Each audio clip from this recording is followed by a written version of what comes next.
All right, I want to go over the battery. Had an incident kind of with the battery. The other day, I smelled burning wire,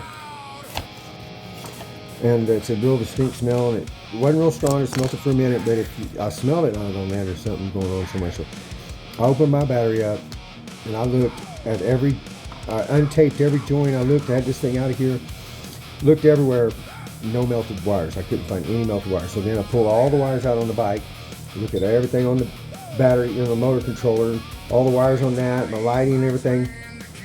No melting. I didn't see anything.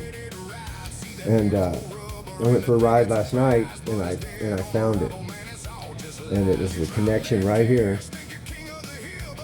It's right here. So that's what you when you plug your battery into on your bike, that's where it plugs in, right there. And I remember checking the wires up to here, and I didn't look over on the other side of this. I just checked up to here and didn't check this. Went for a ride, and I started having some problems, smelled it, and I came back home, pulled it apart, and then I found the connection right there. So I ordered, it comes with both of them, so the piece on the bike that you have mounted, I'm going to replace the plug in it too, but that's probably 3,000 miles on the bike.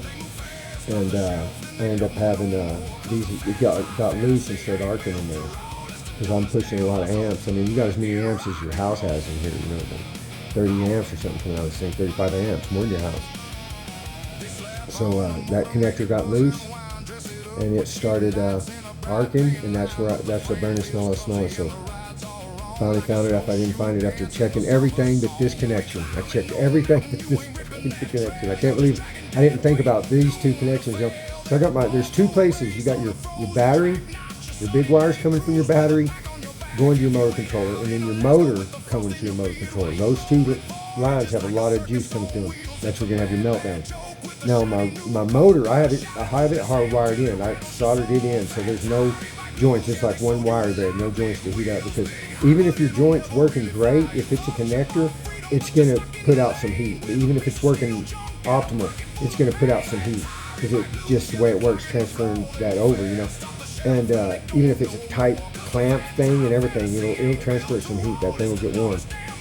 If it gets arcing and gets loose in the connector, it'll melt it down, So that connector gets loose after so many miles. These connectors are pushing them to the limits and stuff, So they get a little loose, they start arcing in there, and especially on a bike, it's moving, You got two fuses. I got one right here, and I had one on my main line right here, which is going to this, it's going to that, and the battery plug in. So I had a fuse on here, so I had two fuses. I have 50 amp fuse in there, and it's probably just 5 or 10 or something. I can't see it. But that's for your USB and stuff. So it's a lower voltage. It ain't your main. This one's your main with 50 amp fuse. But it was that connector there, and I checked everything in the battery, and I didn't check this. How stupid! I should have looked at that first. Maybe I seen something. But so there's my battery saga is solved. I just had to order this part. The screws in. I'll just solder this in. Go from there, and hopefully safe riding and no fires. And so there's what's inside your battery. Peace out.